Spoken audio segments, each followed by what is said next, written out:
We're to get started. I know a lot of you are here probably to discuss the short-term rentals, which is the last on the agenda, so I'm going to move that first. To give some background information, essentially the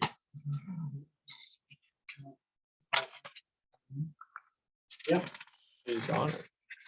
No, that's Amber waiting. Oh, It's an entirely different person. I heard we. Yeah.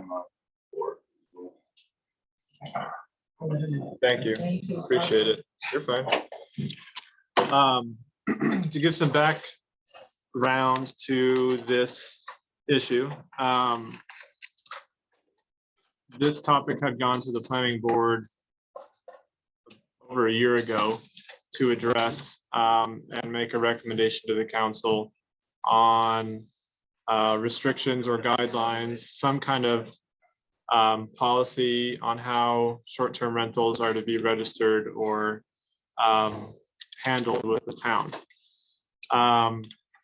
The language was not a good fit for the council. The council felt that it needed to be looked into more and revised in order to be a little more specific.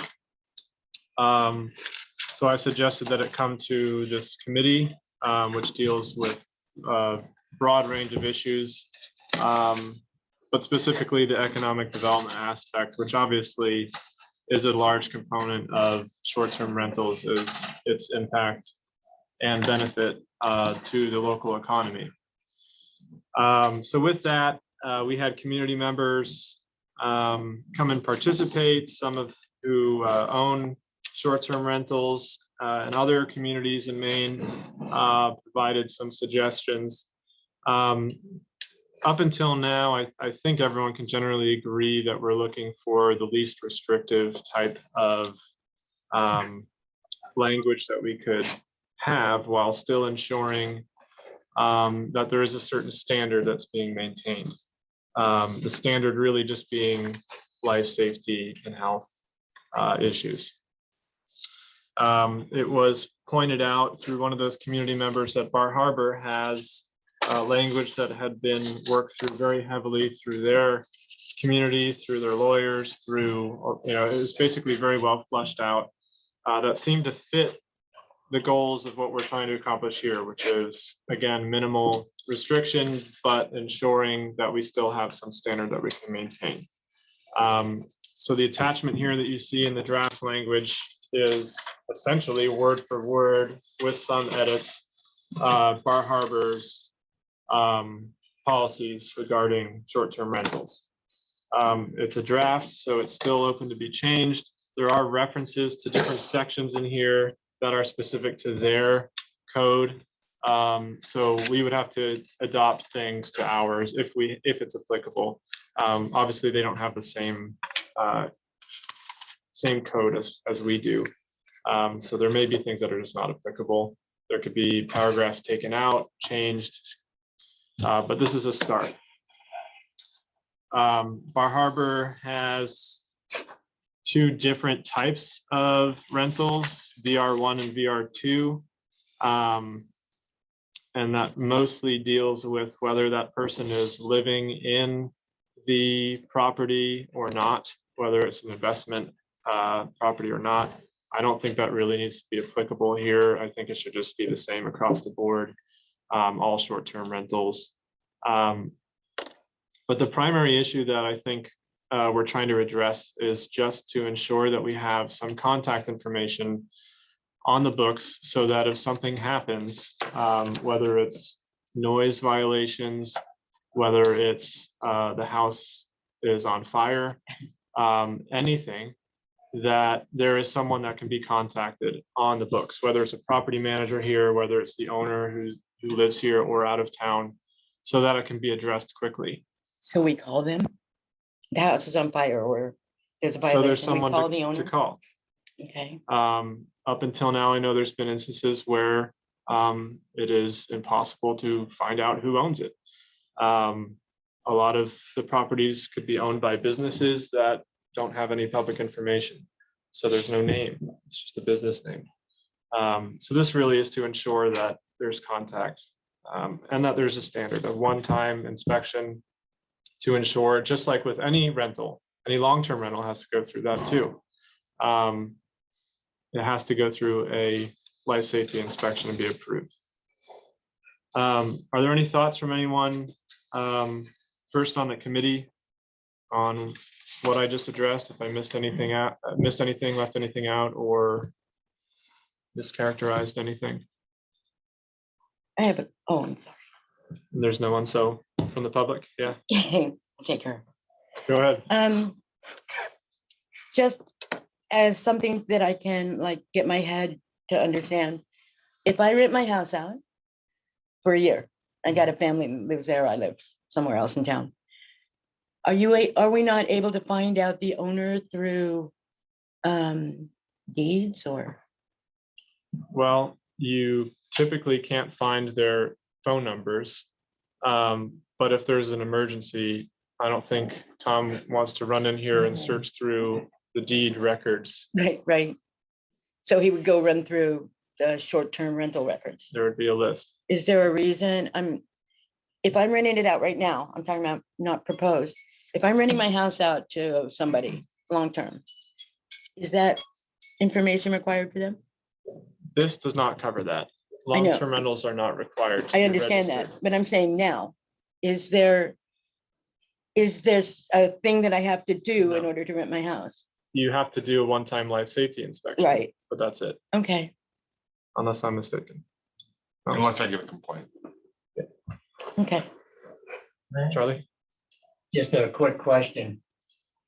The Bar Harbor regulations that you're using as an example, Mhm. has that been accepted by the Bar Harbor Council? Yes. It has.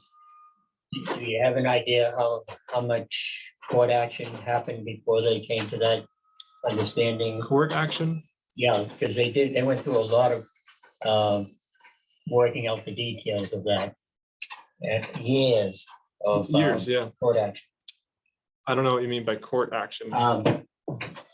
What happened was the short-term rental owners sued the wordage of the first regulations that they Mhm. tried, and then the second, and then the third. So I just, just want to caution everybody about everything that you're Mhm. proposing here. So this is their current. So if that is the case, and they did sue multiple times, this would be the result of all of that at the end. So I would imagine it would have been very well refined after that process. Tony, and then Michelle. Yes, you mentioned about the life safety code and the one-time inspection. And Tom is here, so he can address it too. But when I wrote Angadi on this last year, they mentioned about life safety code, but not necessarily one time, but maybe one time is sufficient, but then it might not be sufficient. I was just bringing that out just as a concern. Yeah. Okay. Do you have anything? Yeah, that. In page 2, about halfway down, it talks about life safety inspections and inspection schedules. They're talking about every 3 years requirement of inspection. I think we need to talk about that. Whether it go 3 years or not. Okay. Have a conversation. Sure. Michelle, and then Heidi. Two things. Whenever, it seems to me that whenever the town at any level is talking about adopting something new, we're always ending up with things that don't match. Bar Harbor, totally different character, totally different size, totally different anything. And I appreciate it, but is it possible for us to get other towns that are sort of similar to Millinocket to see what they're doing? We never do that. We rarely do that. In this case, I don't think the size of the town really matters when it comes to the goals that we're trying to accomplish. I think that's the thing that we should be looking for of matching. Bar Harbor is a different size town, but their only restrictions, I wouldn't even call them restrictions, their only requirements are identical to what we're trying to accomplish. Okay. And because they've gone through so many series of revisions with public engagement, apparently with people suing them multiple times, because they've gone through all of that, I think it makes sense to not reinvent the wheel and to learn from what they've done successfully. So in this case, I don't see how the size of the community really. Not just the size, though, the character. It's like a carnival down there. At least last time I went, I don't go because it's like a carnival, you know, so they're a different character. We spent about 4 years here after the mill closed, fighting back and forth about whether we should be an industrial town or you remember, I think, or a tourist town. And I know I fought against the tourist town for 4 years actively. And okay, we got it. Now I just want to make sure that we're not going back the other way. You know, we make a lot of money off of this, the town does, you know, without registrations. So that's my only concern. It's not that it is so much, but jumping through too many hoops is discouraging, sort of discouraging some of the tourist stuff that we could have here. I guess I've been won over. We're a tourist town, so. And that's a very, very valid concern. A lot of code does speak to the character of a community. I think in this case, it's simply articulating how someone needs to be registered. Okay. And that's really it. So the B1 stuff, I'm just gonna skip ahead just so I know in my head. Stuff like to register as a BR1, that's out, right? We're not doing BR1 versus BR2? I think it should be a standard short-term rental across the board and not, we would decide that as a committee. It's not just my opinion that goes forward, obviously, but I would suggest that we just do one blanket Okay. short-term rental across the board. Okay, that helps. Heidi, and then Charlie. Hi, I don't understand why it would be detrimental for any owner of any house to be able to put their information out to the public. I mean, they pay their taxes. We're not looking for where they're coming from or if it's an Airbnb or a short-term rental. I think the long-term rentals as well should have that listing so that if people come into our town and they're looking for rentals, as I've said before, when I lived in Mechanic Falls, which is a small rural town, we had a list of landlords on the board right in the town office, and we could make the calls and we could update information. We're in a housing crisis. And I think the more information that we have, the better off we are. The only thing that I can think of that we would hide this information is that perhaps somebody is concerned that they're taking over control of the houses in the area or something. You know, it doesn't seem to be anything that should be hidden anywhere because of safety issues. I think that everybody that owns a house in Millinocket should be able to say, yeah, that's my house. This is my house. This is my information. So I don't know, you know. Thank you, Heidi. Charlie? And I'm gonna try to stick to the topic. The topic was these inspections. I was a rental owner. It turned out to be a slumlord. But I didn't have to have an inspection on my property until I was going to do business with the town. Now, you just stated that everybody gets inspected. No, they don't. That is not a requirement of owning property in Illinois.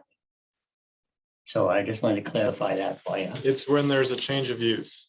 So if it changes from your primary residence to a rental property, that would be considered a change of use. So anyone who's changing the use, regardless of what it is, needs to be inspected. So if it was a rental property in the past, it had rental property history, it would not come up for an inspection. If there's a new owner and it's already been inspected, Tom, how would that work? So if it's already been inspected before, it was already used as a rental property, but now it changes ownership. Why has it been inspected in the first place? by the Or time. if it wasn't, if change of ownership happens, Tom, do you know if it needs to be If we inspected? know about change of ownership, we contact the owner and yes, we do an inspection. That's if you know about it. For That's if commercial We know or all? any. The other thing is, if I get a complaint, they automatically get an inspection, no matter where they are in the revenue of the thing. Especially if I get a local complaint, I usually will call the landlord, talk to him first, and see if there's an issue, can we go look at it? If it goes through fire marshal's office, there's no, I will get a call and there will be an inspection done immediately. Don't we have an amendment against that, Fourth Amendment? I don't have to let anyone in my house. You can protest it, yes. You can say no, Okay, but then you won't be ready that property. You'll win a court battle. I mean, I don't have. no, you I- said, yeah. you said everybody, no matter what Right, the use. okay, So well, can yeah, someone come to it's- my house because my neighbor's mad at me? Can they call and go, oh, it's a Now, fire you're truck? talking private house, private home. Okay. That's your home. So it's not necessary if it's a private house. No, it's it's a rental Okay. property. Okay, A private home, a single family dwelling in Maine, because of the way the Maine statutes read, Maine law. I can't go into that house without their permission. Any Okay, other just wanna comment on clarify. short-term rental? I'm with Heidi. I really, not on inspections. I agree that it is a safety thing. You do need to know who owns it. It is public, it should be public information, actually. But whoever owns the house, whether they're renting or not, we should probably know. Especially, I mean, there's all kinds of reasons, legal reasons, but I agree with Heidi. I don't think that's intrusive. Any other comments? Have we decided on what short-term rental is? Something rented less than 6 months, less than 3 months? Yeah, 30 days, yeah. 30 days or less? So we can take some of the language from VR1 and VR2, maybe one or the other or both, melded into one. Would be my suggestion, but 30 days is standard there.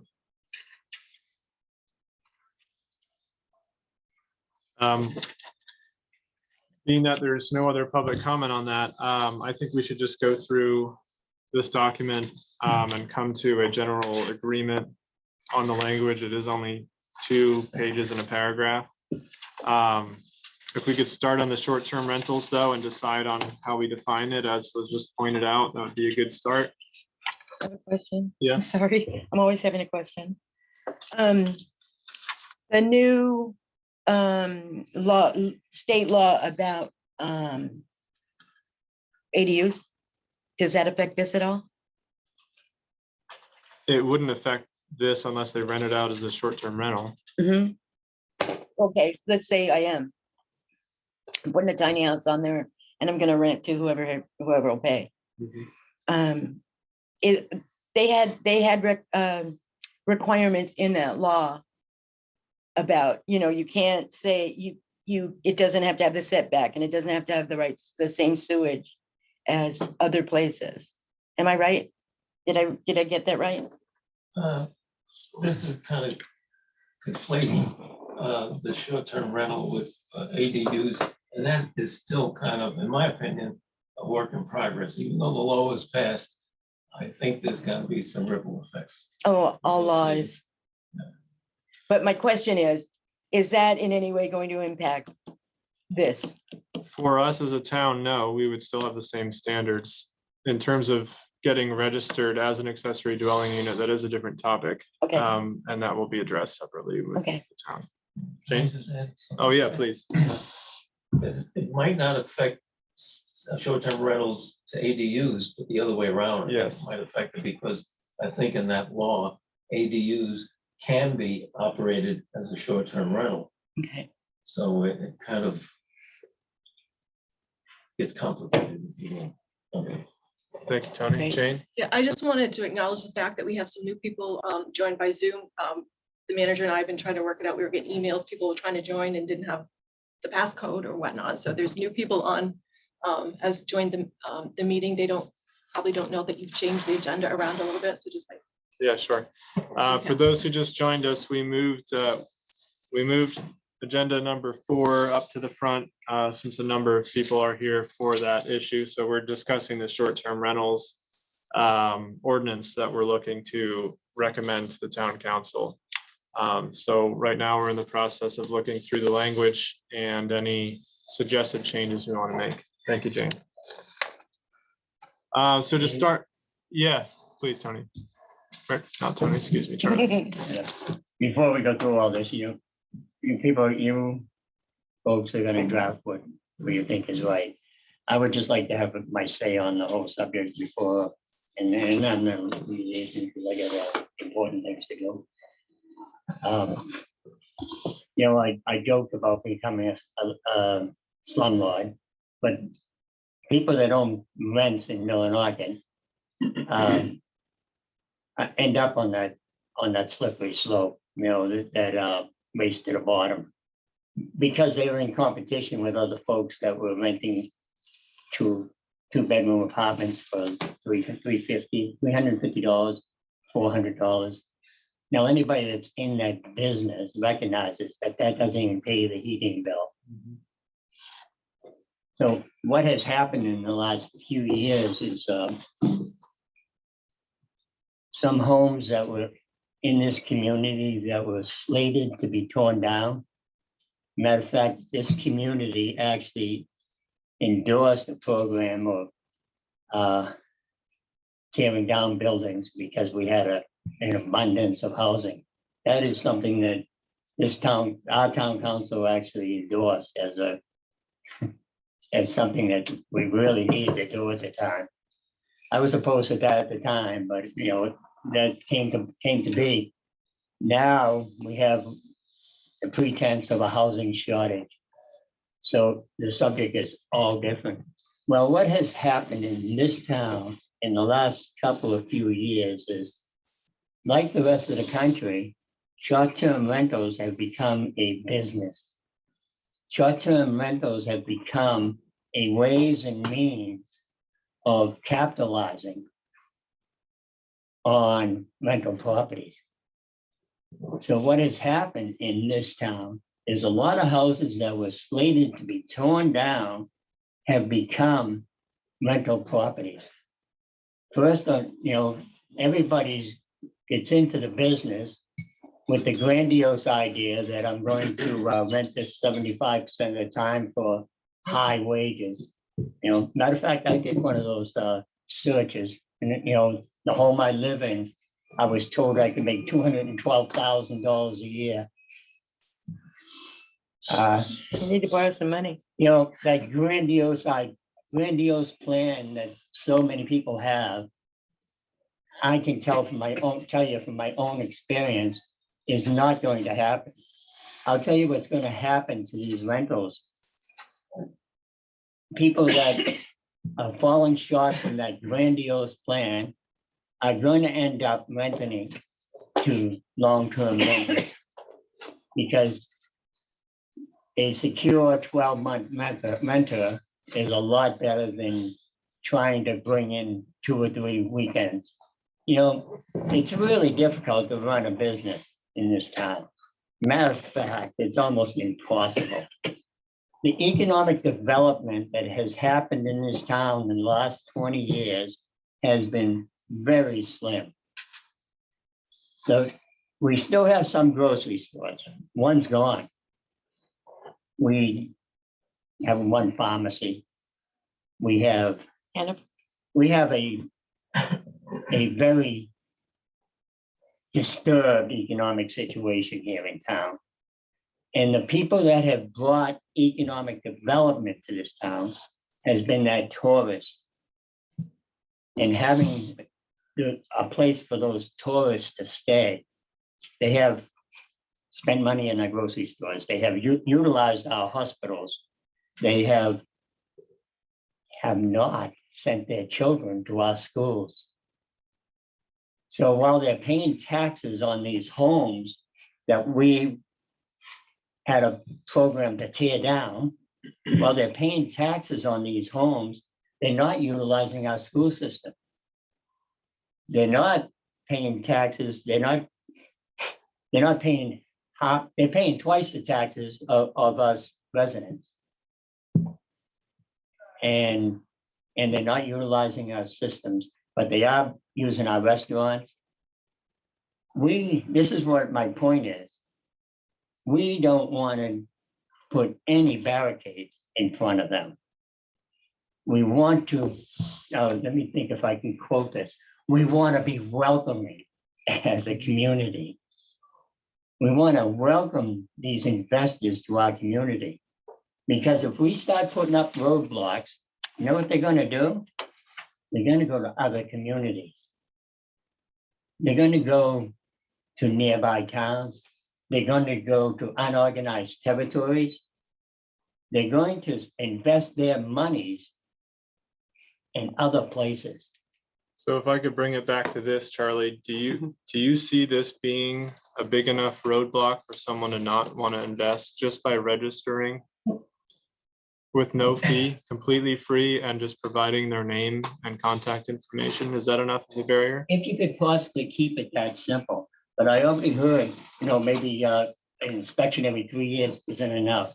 I've read where you could lose your right to rent a property for a couple of years. Yeah, these are roadblocks. These are not simple ideas. When I'm thinking about investing money, I don't go to a community that has this kind of restrictions already. What are you going to have in 10 years? If you're opening up the floodgates with restrictions like these. How many towns have you researched that are doing the same thing we have? That have restrictions that are bigger than, more than that? And those towns have gone back to court over and over again.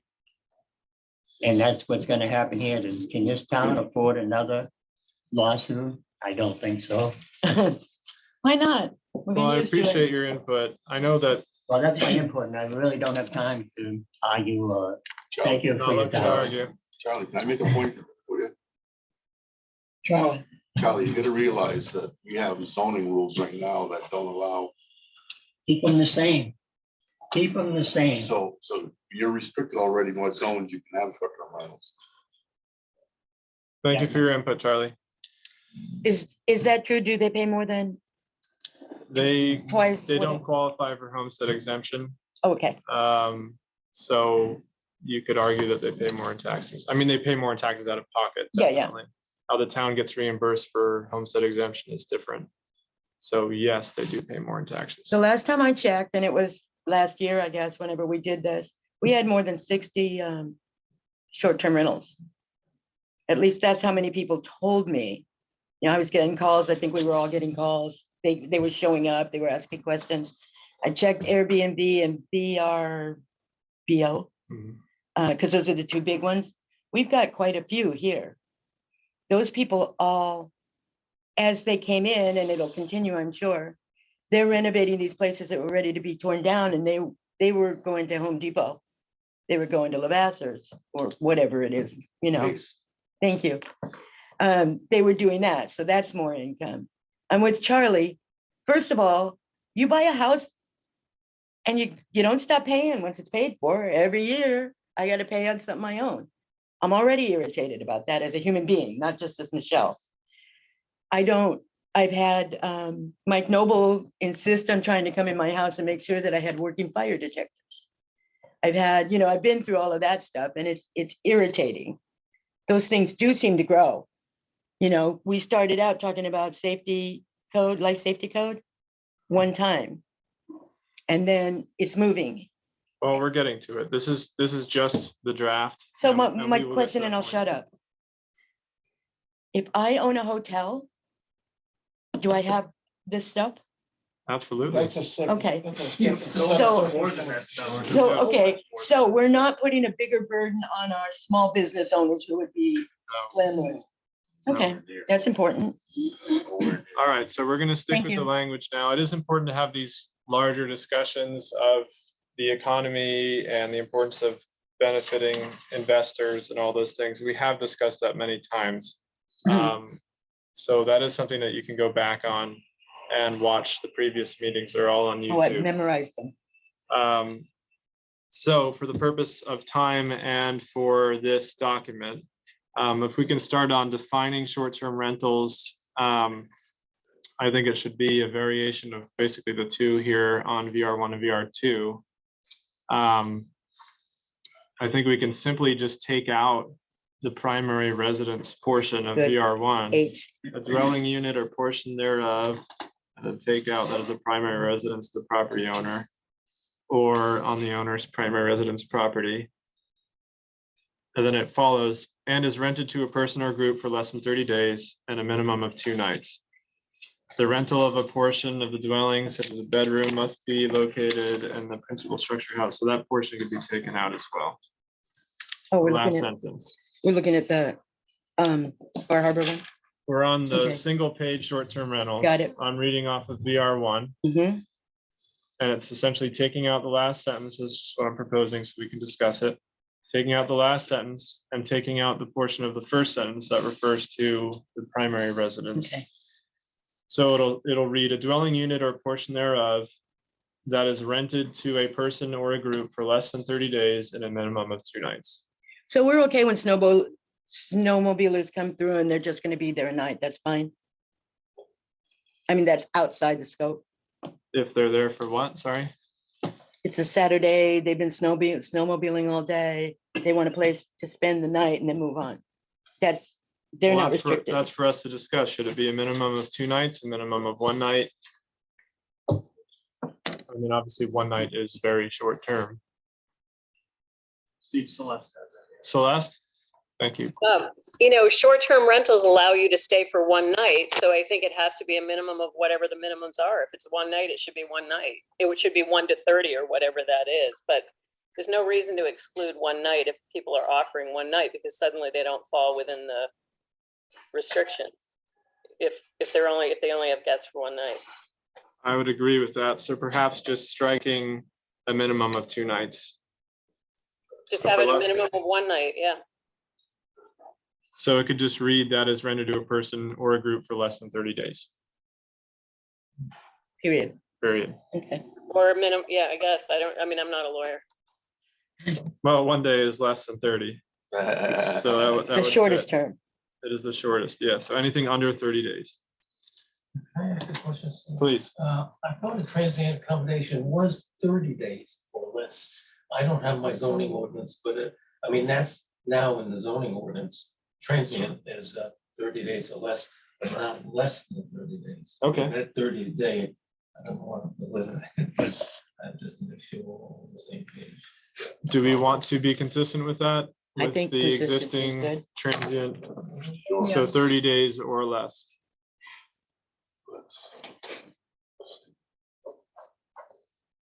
Okay, thank you, Tony. All right, so we defined it, and that can obviously be change as well before we make a recommendation, but at least for now, we have something to start with. And everybody's got the same start date for registration, May 31st. We're just defining that right now. Okay. All those details we can discuss later. Okay. So we can switch over to the larger document, draft language. Now that we've defined the short-term rental, this deals with procedure for registration and renewal. All applications for short-term rental registration shall be filed with the code enforcement officer on forms provided for this purpose. The fee, I think, should be free. Okay. Is everyone okay with a free application? I'm comfortable with it, but I know it was discussed on the planning board, but the town has to live with it. And further on in the document, CEO is going to be playing a role here. Mhm. I don't know how much the town wants to eat, cost of overseeing these STOs. Peter or Tom, do you have any insight into, should this be free? Should there be a fee for just the inspection? you have any thoughts? I had always thought there should be a small fee. I was gonna say something like $50 or I- something to, or Every, 75. every business in the town has to have a fee to some extent. Am I correct? in Yes, saying you are. that? They have to get, permits and victuals licenses, whatever, depending on the model of the business. I think even if it's as nominal as like, sign up with Diana, I think it's like $10, Mhm. just something basic. One time? Gets them on the board registration. Yes. And that would, enact the inspection and whatnot, kind of all in one. Yeah, there's basically a range between $5 and $25 is kind of the range of existing permits right now with the front office. We could choose to be on the higher end of that or in the middle of it. Most registrations that you do with the town does not require an inspection. So I think perhaps doing $25 on the higher end of our already existing range might be more appropriate. If I'm not mistaken, just so I know, life safety inspection involves smoke detectors. What else? Electrical? Smoke detectors, egress, Fire escape. fires, fire. They've got one in here. They use the general, the classification of occupancy, means of egress, building services, whether it's a one or two family dwelling and no existing buildings. Those are pretty much the chapters that we use. You're just making sure they don't die. Yeah. So, The fire extinguishers. fire extinguishers come under protection. Building services and fire protection equipment, that's fire extinguishers, smoke detectors, carbon monoxide detectors, gas detection. Like radon. What? Radon. So when it comes to the fee, is everyone comfortable with $25? At the high end? You said It's at the high end of what we already have on the books for fees. 25 isn't 50, so I guess I'm okay. Celeste? We're in the architecture business, and so we understand that there's a certain cost affiliated with making buildings safe. And we have 2 short-term rentals in our 8-unit in Millinocket, mostly commercial. But I think it's really, let's be honest, people who are doing short-term rentals are making plenty of money. And I know it from doing it ourselves. A $50 fee would be nothing. It's not going to stop anyone from doing it. And I think it would help the town to not have to absorb the cost of overseeing, going in for inspections or whatever. I think it's just petty. Well, I think there's plenty of money that people are making to pay a $50 fee. I don't think the town should be absorbing it. And I say that as somebody who has 2 short-term rentals and other commercial rentals. And I think other people who are doing this could agree to be generous as well and say, yeah, we can absorb a $50 fee. I really don't think it's much. I don't think and- that's universal though. Well, okay, Talk to whatever. kids. 25 is fine. I'm just saying the town is really trying to pull itself out of hard times. And it is taking long-term housing off the market, which yes, some of it has been empty, but not all of it has been empty. And frankly, it's driving the rents up for everybody else. And that's the other side of it. And honestly, we've stayed in short-term rentals in Norway where it was owned by a foreigner. So I think people have to think a little bit larger. Like, what happens if people come in from other countries and start buying these buildings and doing short-term rentals? Because it's not only going to impact housing in Millinocket, it's going to impact the small businesses that are doing short-term rentals here right now. So I would suggest sort of looking at it from a larger lens and just, obviously it all has to be legal. You can't charge, but literally foreign corporations coming in or foreign people coming in buying property. We stayed in a short-term rental, didn't realize it at the time, and we're kind of horrified. But that's what happens and what can happen. And just because it hasn't happened here yet doesn't mean it won't happen. And I think we just have to look at it with a larger lens. That would be my suggestion. And I mean, I would say people are, and just speaking for ourselves, I could easily make 4 times as much, easily 4 or larger times as much doing a short-term rental as doing a long-term rental. So in terms of, you know, the question of, you know, yeah, it is a hassle because you're managing it, but people can pass that on to somebody else who's doing their cleaning, and they can have other people manage it. But you know, in terms of you're making 4 times as much, you only have to rent it a quarter of the time to break even, you know, and then it's just, you know, so I would just like to suggest that, you know, we sort of break open the lens a little wider and try to understand the negative impact it could have on the community if it's too unrestricted, because honestly, you need housing for workers, you need housing for these businesses, you need housing for the people that are coming in and cleaning, you need housing for the people that are working in these restaurants and these other businesses as you're trying to build the community back. And the one thing about Millinocket is that when it was a thriving community, you know, and I've been coming to this community as someone who married into a Millinocket family for more than 30 years, you know, when it was a thriving community, all of the housing was needed. So at some point, if we're trying to bring the community back to a robust economy, we're going to need long-term housing. And so looking at, you know, how much of it do we want as short-term rental is going to be something that the community is going to have to grapple with. And honestly, we're in a commercial zone. We could take all 8 units and turn them into Airbnbs, and these 6 other businesses that are here could find something else, and we would be making a lot more money. But that's not our goal and intent. Our goal is to be part of the community and part of the success of the community, and not just our economic success. And I think, I don't know, I would just encourage that if I could. Thank you. Thank you, Celeste. Very important feedback. I do want to stick specifically with these points. It is important to bring in the larger context, as you did, Celeste. We've had a lot of those conversations. I think for the purpose of our time and for this, we need to stick to each item here and how we want to go about it.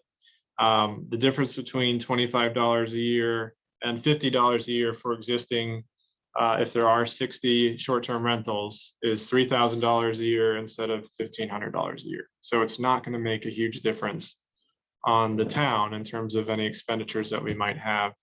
I personally feel that we should stick with the range that we already have. It's $5 to $25. I don't see the need to deviate from that. Is 25 okay, or should we go on the higher end that we have not done yet and go with 50? I've talked to, 25 is fine. yeah, I've talked to a lot of, I call them kids, 25, 26, who are making their living We that could way. just say 25 or 50 though. I did 25. Okay, thank you. Everyone okay with 25? Yeah. All right. And then should it be one time? Should we register once and it be a one-time fee? Or should it be an annual thing? Should it be per inspection? Yeah. So if If you plan on inspecting annually, then why not do, like, to re-up that registration, like you register your car, you register, why not re-up that registration yearly? Inspect yearly and register yearly. okay. And that will be a discussion on the next page or a future page. But just for this, at the time the application is filed, which includes the inspection, I guess we can come back to that and change that. If we decide to do it annually every 3 years, we can change that. Renewal, that's just what we spoke to. So we'll get to that. D, the code enforcement office shall issue a registration to the property owner if the dwelling unit has met all requirements of this chapter. I think that makes sense. We just let them know that they've met the requirements. Any issue with that? Can I ask you, what D are you referring to? We're under the first page here, procedure for registration and renewal. It's the second page. Well, oh, excuse me. Did I start on the second I page? believe so. Yeah. I'm so sorry, everyone. More positive. Should we start on the first page then? And I had it bent for some reason. Okay, so we'll start on the first page. My apologies. Requirements to operate short-term rentals. Must comply. It cannot be in violation with chapter blank. I kept that blank. land use ordinance, refer to chapter blank for information on where short-term rentals are allowed, related definitions and standards. This does bring in that larger issue that we have spoken to quite a few times on ensuring that we have a balance between maintaining the character of a neighborhood while also encouraging investment. We've had quite a few discussions on the downside of opening up short-term rentals without a cap or without certain restrictions in areas like the new development or across the tracks, where it's very much a single family type of neighborhood. And people will buy a house with the expectation that they're going to live in that type of environment where it's going to be just their neighbors coming home from work, where they're going to have basically less traffic. But if you bring in short-term rentals into one of those neighborhoods, it can drastically change the character and the feel of that neighborhood. That is a larger discussion that we should have. And I think that I would suggest that when we get to that point, I don't think it should be today, but when we get to that point, we should have some form of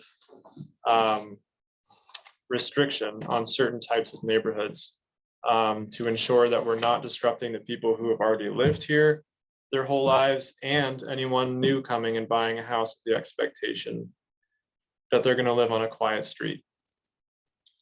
Can you regulate that? I mean, practically speaking, It's already regulated in zoning. that whole ADU thing's gonna Yes. blow that out of the water.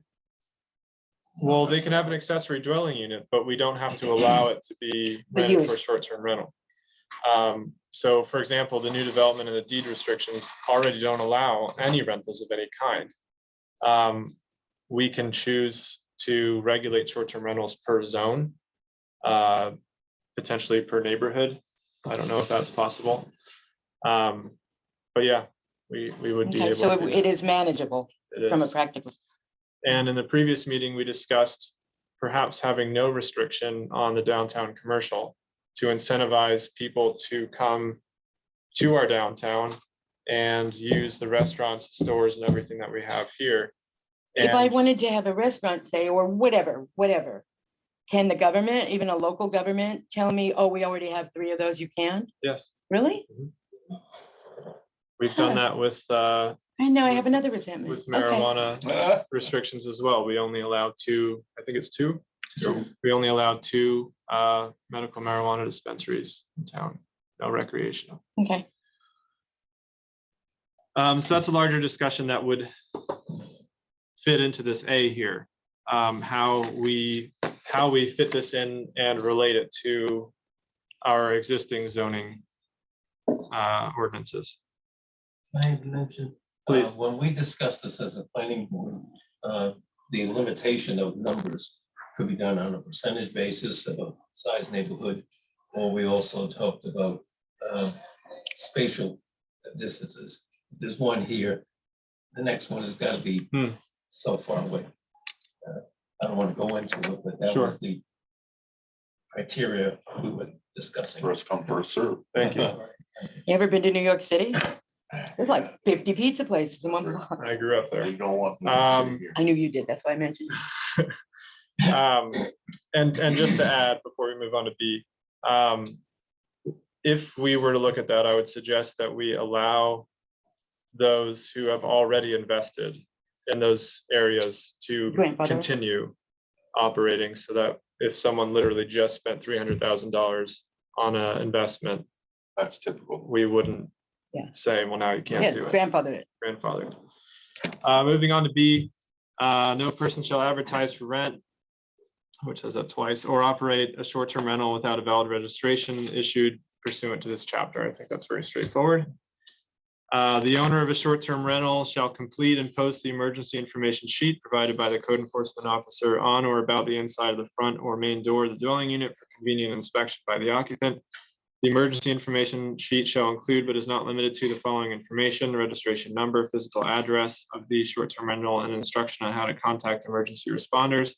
information on how to file a complaint regarding life safety requirements with the town of Millinocket, the name, mailing address, email address, telephone number of the owner, and the name, email address, and telephone number of a local contact who will be able to respond to problems and emergencies.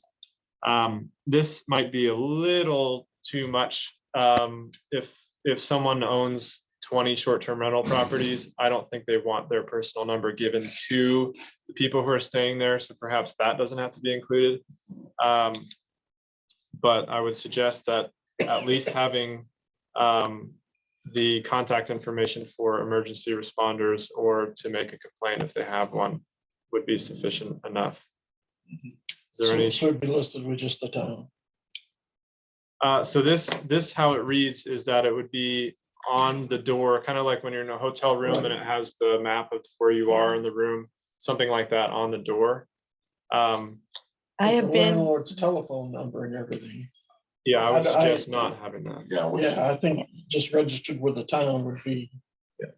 Yeah, I've been to as a manager. dozens of B&Bs across the country, and I've never been in one that did not have that, along with no noise after 10 o'clock, no, all of that stuff. I think it's essential if you're providing a place for someone to live, that you give them some information. Maybe the numbers of the restaurants too. That wouldn't hurt.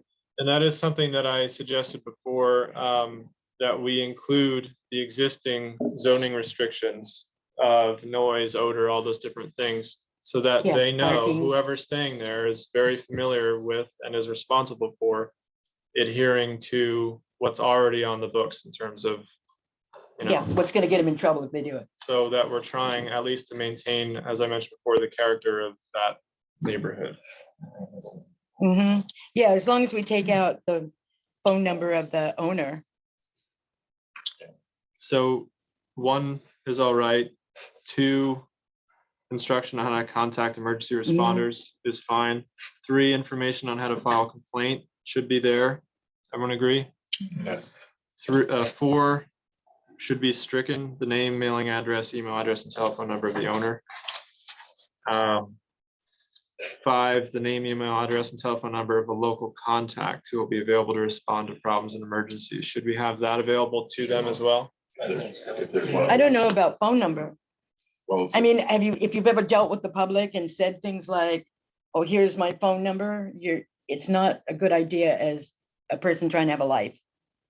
Unless they are actually a management well, that's what it says. component, That's what that could be is. somebody's aunt or uncle. Contact, local contact. I mean, I This would, is the contact person. Yeah. Sorry. You're Just good. Be a contact person. Yes. It's in a business arrangement.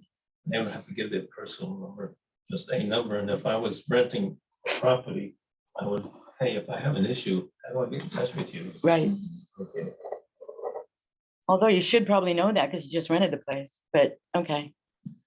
And then should we add then the local ordinances, Mhm. as I mentioned, for noise and other things like that? Yeah, you want to know when you're violating an ordinance, Yeah. where you can park. Noise at certain time of that night. Yeah. Has to stop. Ordinances to adhere to. Odor. Burn something in the backyard, I like that odor. Zoning. noise, odor, lights, can't go flashing your lights in somebody's house. Snow plowing. Any other sections to this to add? So it would still be 5. We would just replace basically the owner's contact information with the ordinances. Any other suggestions for this part?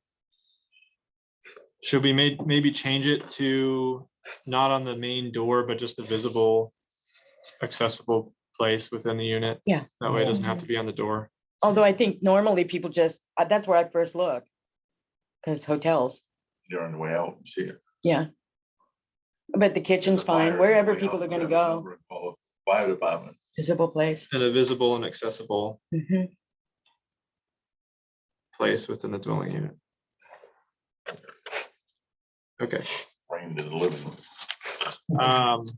I think we should go to H and then pause there because there's other items here and people have joined us for other things. D, the registration number shall be posted on all advertising, including but not limited to online platforms. Why do we need to do that? That way we can track and make sure that they're in fact registered. Are we So gonna really do that? Hope so. Well, is everyone gonna follow the law every day? We hope that they do. We do. Yeah, I'm just looking at practically speaking. So every time we see every time there's an ad for a short-term rental in a magazine or online or whatever, we'll have somebody checking to make sure that that's, I think correct. it's more the reverse. If you see an advertisement that does not have one, The registry. then you can look into whether they're registered or not. okay. So it might show that they have not gone through that process. Any issue with that? No, E, at the time of issuance of a registration, the property taxes, town water fees and or town sewer fees associated with the property to be rented shall not be in arrears. Yeah. And that's very standard for any other business in town that is seeking registration. Number F, or letter F, prior to the issuance of a registration, the dwelling unit to be used as a short-term rental must pass a life safety inspection. In between inspection cycles, the property owner shall attest in writing that the dwelling unit complies with the regulations in section blank. That's how often? pretty straight. It didn't speak how Okay. often. It says in between inspection cycles, so that's something that we would Once a come year. back to. If it is once a year, if it's every 2 or 3 years. G, trash shall, or was there any other comment on that? G, trash shall be removed on a weekly basis while the property is being rented. I would assume that would just fit in with the existing zoning of having no trash sitting around the property. I don't know if we have to tell them once a week. That's, I would look at that as a Yeah. minimum. If someone wants the business and ongoing, they'll probably take care of that on a daily basis or as frequently as the changeover occurs. Or infrequently. This is something that I deal with a lot. So Trash? I think what we need to do, we need to have that, and it needs to be spelled out that it needs to be kept in a proper container. You can't throw bags of trash out by the steps. That's also in the code. It's in the code, so we can just put that. And the onus of this is the owner as opposed to the renter. Right. So perhaps we It's kind of a could, good business practice to be in. perhaps we could not speak to the intervals in which they throw it out, but maybe the standards of how they deal with it. So trash has to be in a proper container and regularly Emptied. emptied. Yeah. I mean, trash in a container with a cover on it can go, but the problem is they throw it out by the back steps. For the raccoons to In a get. week, it'll be all over the backyard. And which is what we do with a lot now. So trash shall be placed in a secured container. With a lid. And what do we want to say about build up and regularly disposed of? Properly. Disposed Do of. not throw it over the neighbor's yard fence. Okay, that's simple enough. And then H, to register as a, just change that to short-term rental. The property owner shall attest and provide reasonable documentation demonstrating that the subject property is the owner's primary residence. So that's not applicable. Yeah, that's just out, right? Yeah, that VR1 is not what so that whole thing can be stricken. Okay. I think we should pause there as we're already an hour in. We'll continue this at the next meeting.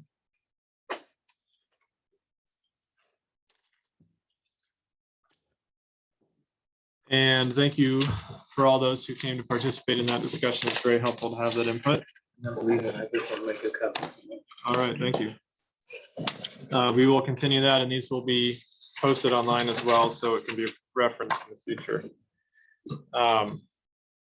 So we'll go back to our agenda here. I'm going to move to agenda item number 2 because I know that we have Ann Ball and others We can go. to discuss. We're done with. Short-term rentals is done. You can go at any time, but I know, I saw that.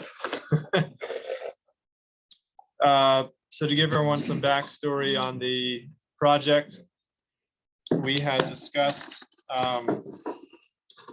using some grant money generously offered. I think it was $2,000, right? 2,000. That would go towards our rerouting of snowmobile and ATV trails to allow it to go through the downtown. We've discussed in previous meetings the importance of What I gave her. Discuss this. And I said, I don't think Peter was in this position. Yeah. Okay. Thank you. So at least you knew what the planning board sent to the town. Sure. Yeah. Thank you, Tony. Appreciate it. Michelle, could you discuss this after the meeting, please? Yeah. Thank you. Yeah, my condolences to you, but there's something. I think it's very exciting. All right, thank you. Thank you. Thank you all for coming.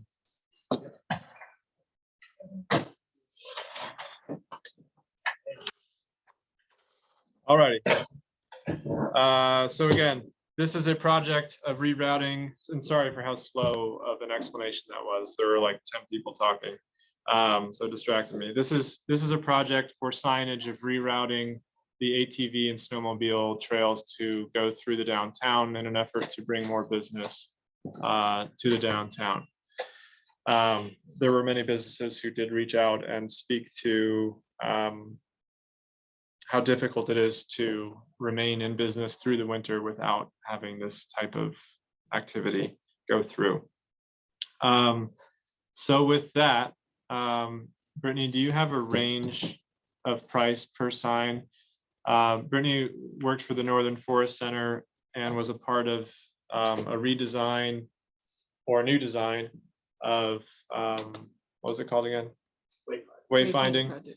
It was a design for signs that could be standard throughout the entire region so that we're all using the same design. Do you have an idea per sign cost range? I know how much the standard signs are, the metal signs that like snowmobile trails have. It's like $20 to $30 per sign, but getting them specifically fabricated using that template, I'm not sure. I don't know, and that I haven't had an estimate on signs like that in over a year, so I just don't know the cost of something like that right now. The company that I had been reaching out to and working with on that is Signworks, and I'm not sure if that's who the Northern Forest Center continued to work with. That would be a question for Denise DeVoe. It also depends on how many signs are needed, where they're going, what needs to be on each post, that kind of stuff. But just the standard snowmobile signs, the metal ones, not putting up the paper ones or anything like that, ranges from $20 to $30 per sign. I can get that. I can get the more detailed information needed. That would be great. And also to have John Raymond give us a number on, and I can reach out to him on that, on how many signs he thinks we'll actually need to effectively reroute that traffic.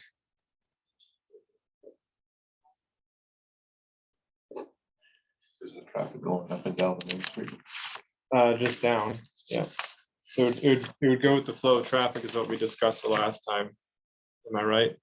We talked about having speed limits posted, whether we want to do a slower speed limit or if they would go with the flow of traffic. And I think we concluded on flow of traffic.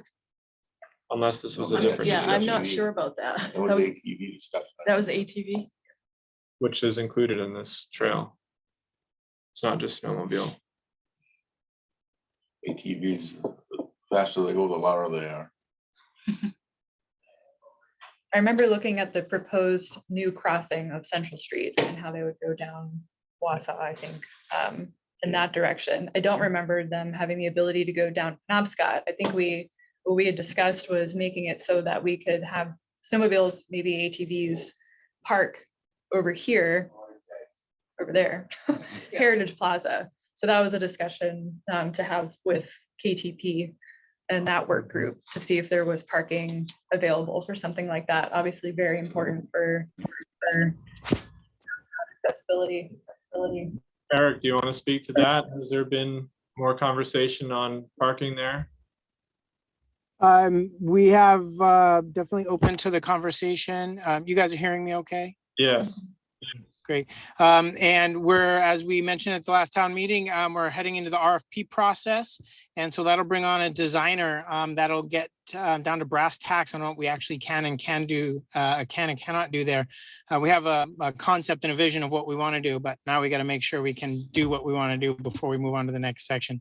We definitely want to integrate downtown development where we can.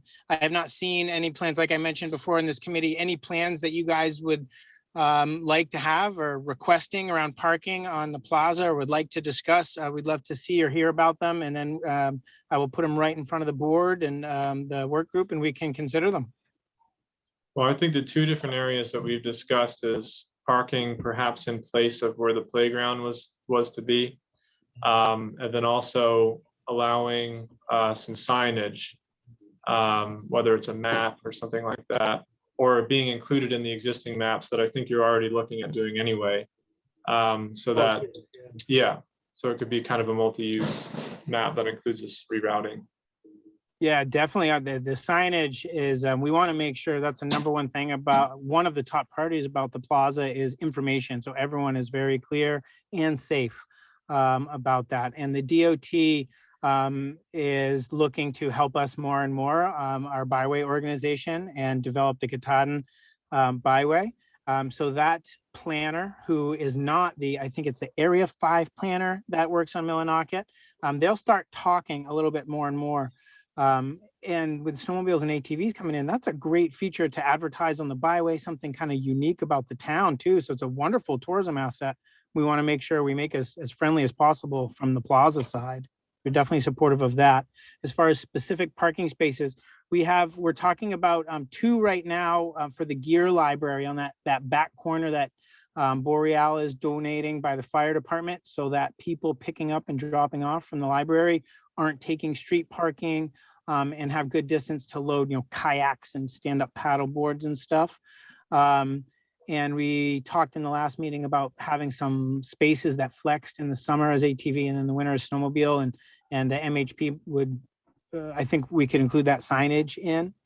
But as far as parking on the Heritage Plaza itself, I think that's something we'd look forward to talking about if that's what you guys have as a vision. Thank you. Yeah, I think we just really talked about having it. Do you mind muting it, Eric? While we talk, have some feedback. Ugh, that's what I sound like. So I think we were originally just talking about having parking spaces, as you just described, a flexible space. I don't think we ever really thought that we'd be parking, we would want snowmobiles parking in the park itself. So it seems like we're kind of already on the same page with that. Yeah, I think so. And one of the top elements that we're putting in front to advertise the RFP is that property line integration. And it's a top priority for us, knowing that you guys, the Millinocket's in a redevelopment and you have a traffic study going on.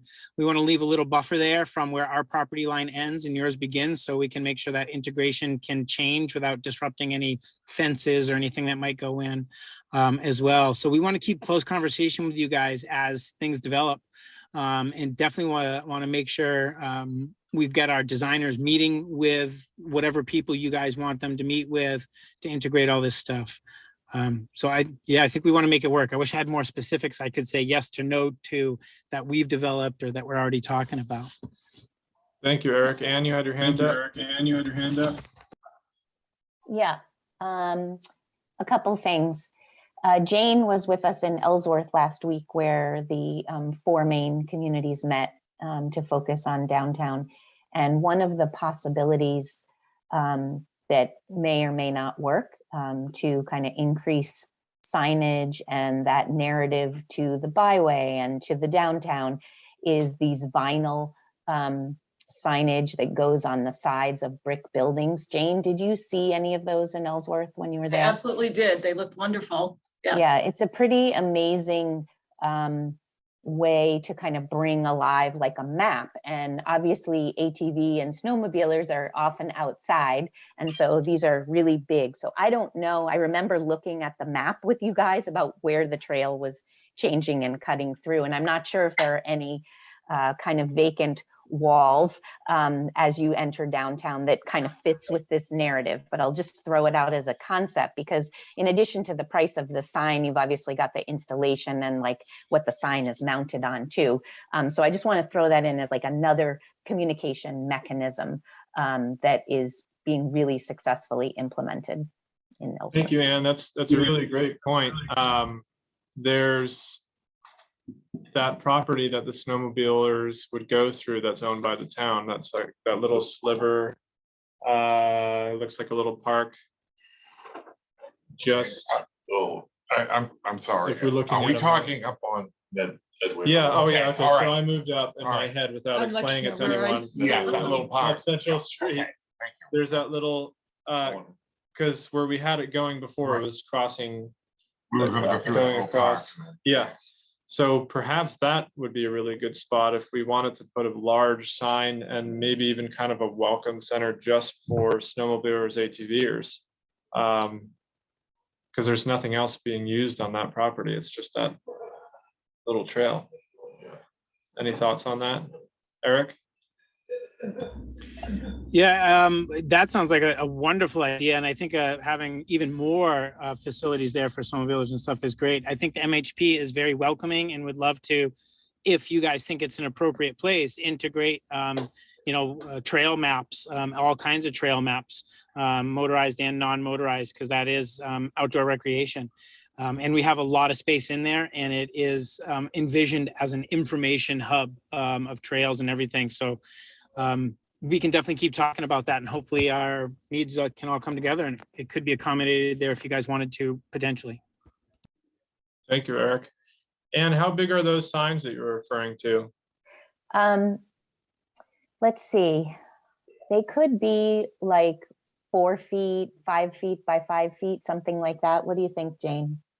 Yeah, I was just seeing if I could find the slide. I have the materials from that day. If I can find the slide, I'll share it here, but Yeah, I mean, I can get was you all, very big.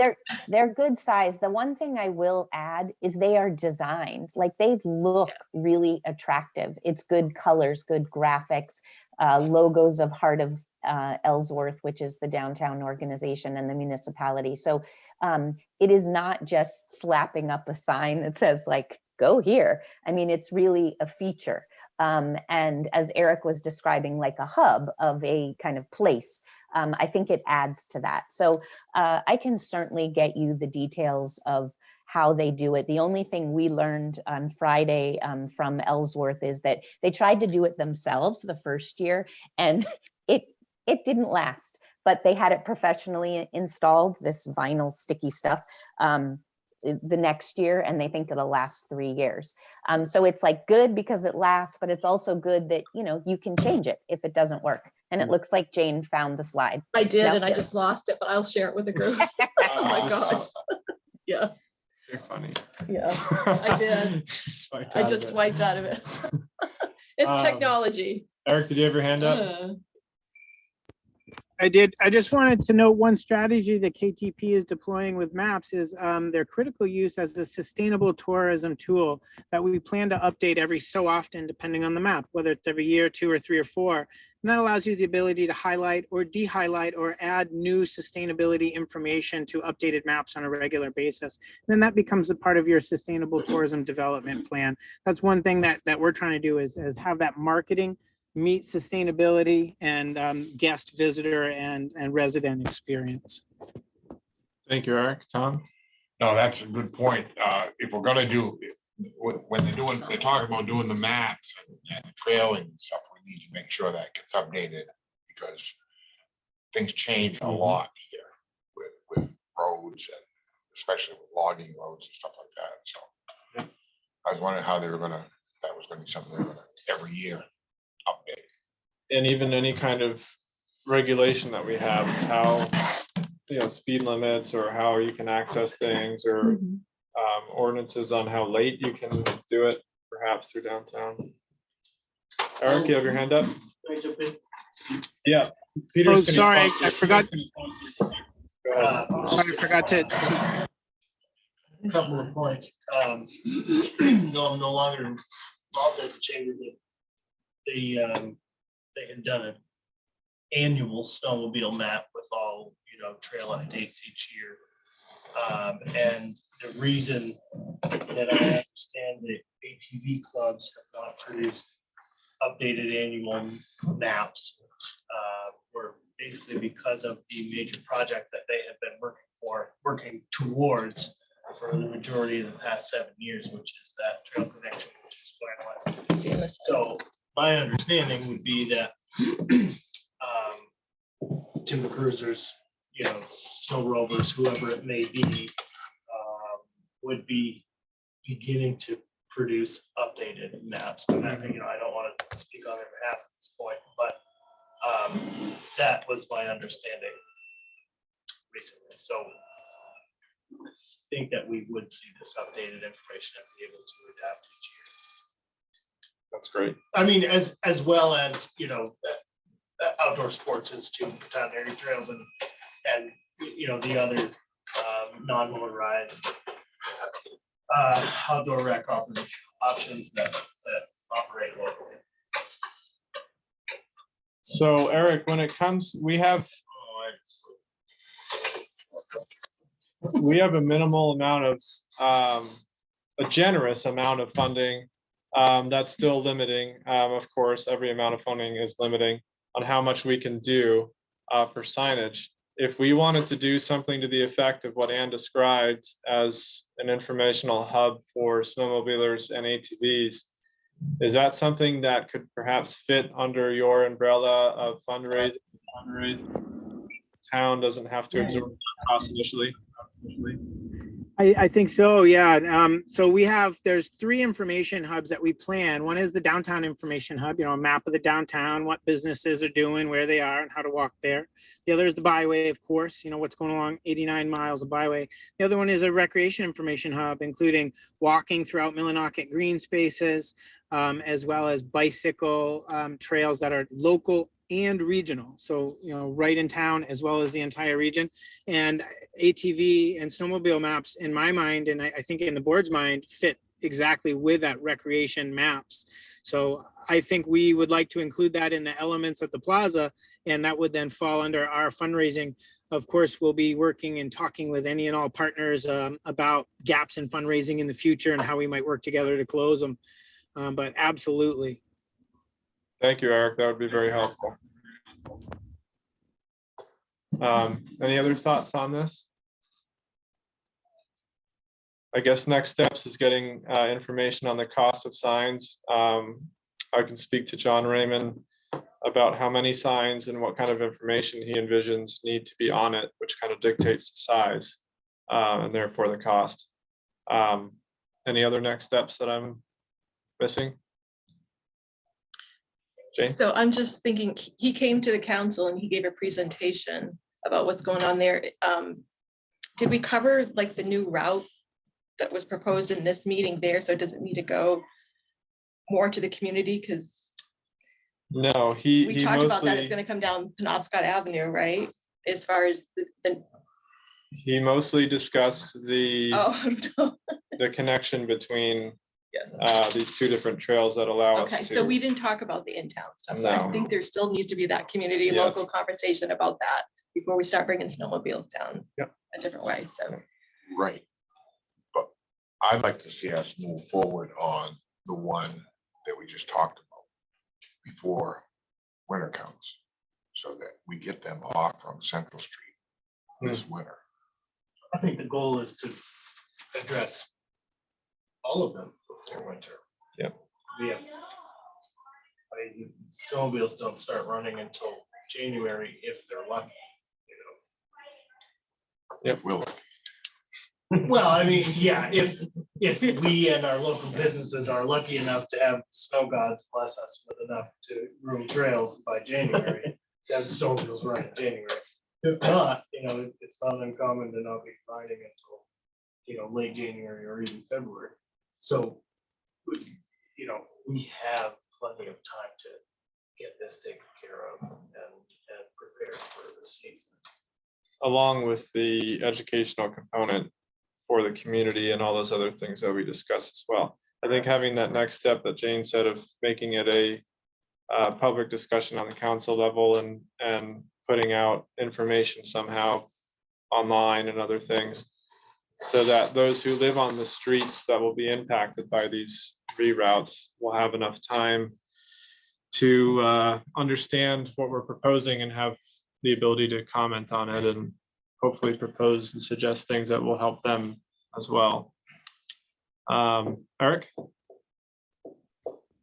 Yeah, I've been thinking, of course, mid and long term after the plaza is built out. So we're going into RFP now for phase 2 design that will lead to phase 3 design, which will be the construction drawings. That lot will likely not, be under full development, of course, depending on funding, but not till next year. So it's going to sit there all winter. So if you guys have that sign, I could certainly query with the board at the KTP, and it would be my recommendation that we allow the town to use that for increased snowmobile access this winter as we continue to redevelop the town and work together to fill out long-term solutions, if that would help. I think it would, Eric. Thank you for that. Okay, we actually have a board meeting coming right up, so I'll put that on the agenda and mention it to them. And I don't think we have a lot of activities planned there specific for this winter compared to this summer. So it's my guess we could even get some spots on the Heritage Plaza this winter, and that would be my recommendation. As long as there's still public space for people that may want to use it for public events and stuff. That would be great. Yeah, if you could share that response and feedback from them, that would be helpful. Thank you. All right, so next step, I guess, is also bringing this to the council level and talking about how we want to engage the public more broadly as well. Any other thoughts? All righty, we can go to the attracting and retaining workforce. Next steps, potential projects. Myself and a couple of counselors, and I know others in the public, have all expressed the need to reinvigorate our downtown because of not only the livability of being here and experiencing it, but also trying to attract businesses and attract workforce to want to move here and live here. A very common response to newcomers to the area who are looking to potentially relocate is the town does not look good, to put it frankly. When the town looks like it is, or portions of the town look like they're in disrepair, it gives across the point or the appearance that we're inactive, that we are not thriving, that we're not working towards anything, we're not healthy as an economy. I think we should identify some projects, and I know Ann had some thoughts in the last meeting, and maybe we can talk about some of those easier wins, those lower hanging fruit type things. But also, I think we really should consider a larger package of projects that are maybe more expensive and talk about bonding them. The town has very little debt now. We paid off almost all of our debt. And if we don't invest in the right things, the town will continue to have these barriers of being unappealing for businesses and potential employees of very important organizations like the hospital, where we need doctors, we need nurses. They don't want to live here. And that's one of the biggest reasons why, is because our town doesn't look appealing. And we don't have the services that they would like. We don't have that many restaurants, and the hours aren't good enough. And I think that's also a result of the way the town looks. So, I think it would be great to look at short term, how we can check off some things quickly that are inexpensive, And I know Ann has some suggestions, but also work equally as hard on a larger, multi-year, more expensive and thorough plan that can address some of the larger issues that we deal with, and bond it as a potential option. And did you want to speak to maybe some of the shorter term ideas that you might have that could apply to us? Yeah, I'm actually trying to remember, Steve, like where my brain was when we were having that conversation. I'm remembering things like coordinating, having businesses open at certain times of night and things so that there's, you know, a once a month,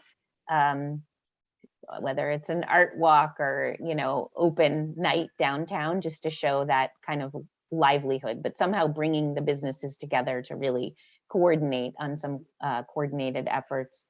I think somebody had mentioned when talking about your short-term rental conversation earlier about kind of the welcome packet. It wasn't referred to as that, but I do think there's great opportunity for coordinating, again, all of the things that are happening in Millinocket in some sort of form, whether it's digital or a print packet that gets handed to a potential, you know, someone considering moving to the community. Like, hey, here's what's going on.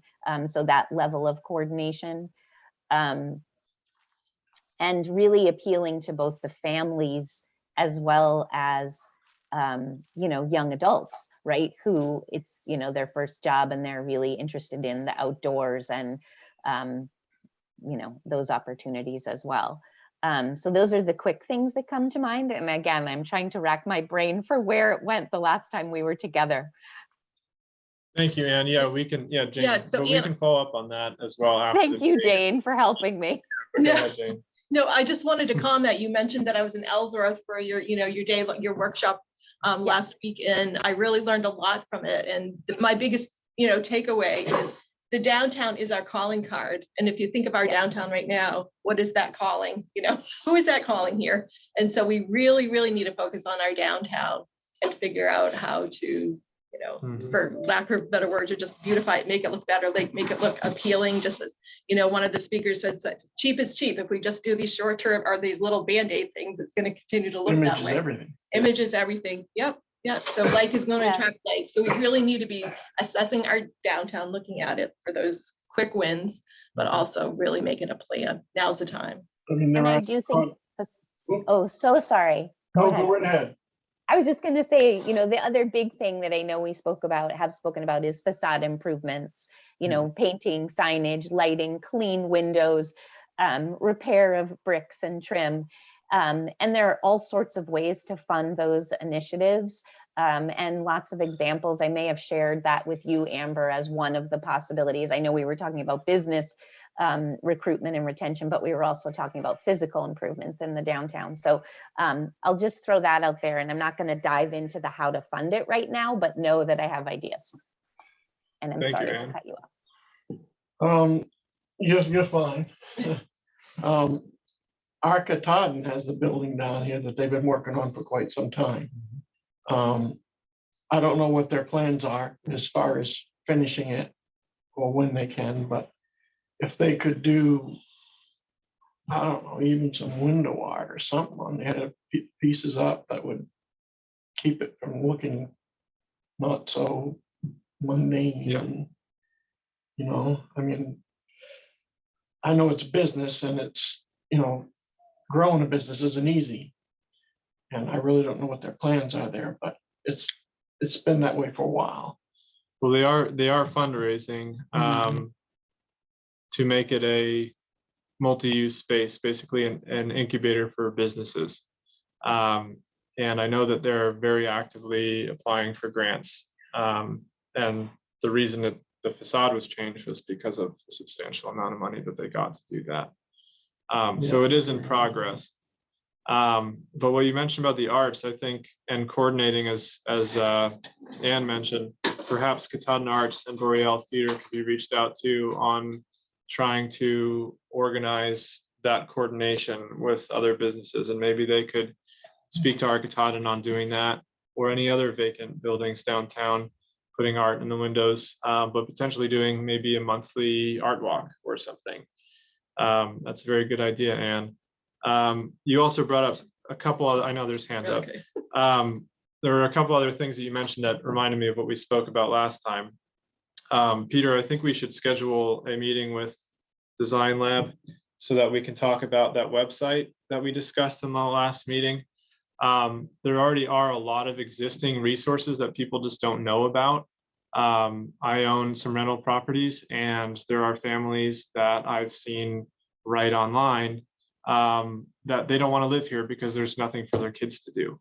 But I know of a lot of things for their kids to do, but they just don't have that information. There's nowhere for them to go.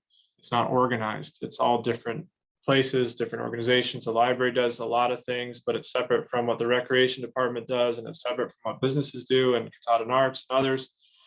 If there's a centralized place that can be, for a visitor or for families or for, each kind of interest, outdoor recreation. Correlation of some sort. Exactly, to where it could all be in one place, very well organized,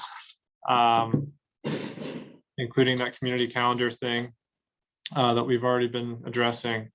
I think that's really needed at this point because we have a lot. We really do. And there's a lot of people working very hard to provide these resources, and a lot of people don't know about it. So Peter, if we could set up a meeting with them. Already. Thank you. And then to your other point, Ann, and I'll go to the hands that were up. In terms of facade improvements, during our budget discussions, we discussed about $50,000 that we have that used to be associated with a revolving loan that was offered for businesses to make improvements. And that money has come from basically being paid back from one of those loans.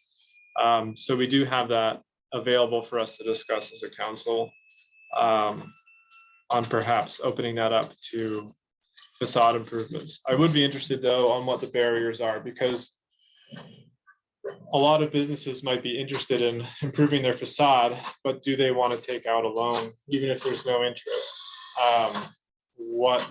What are other concerns of theirs? I don't know how many businesses downtown would be open to that. Maybe there are grants that we should look at instead, or other ways that we can help. So I maybe did send Amber the connection to Skowhegan, who is doing a similar program, and they actually are doing, I mean, there's two levels to the program. One is specifically related to facades, and one is actually kind of business investment, like interested in developing website or social media campaigns, or, improving window displays or whatever. So it's kind of two different levels, but it is a combination of grant and loan. And they did get their Height Chevrolet to actually, and some other contributors to actually fund the grant piece, because they're trying to lower the barrier, just like you're talking about, Steve, because sometimes even a 0% loan is still a loan. But I also think with good education and kind of public engagement, you can really say to your business community, like, oh my gosh, this is 0% for 3 years. And you can, make this kind of investment in like give them concrete ideas and examples of like before and after of, what a coat of paint does, what repairing windows does, or a new sign or new lighting. And you can back it up with economic statistics if that's what the business community needs to see, that, wow, this is going to increase my sales. So I think there are lots of ways to approach it. Thank you, Anne. Heidi, or Amber, sorry, did you have your hand up earlier?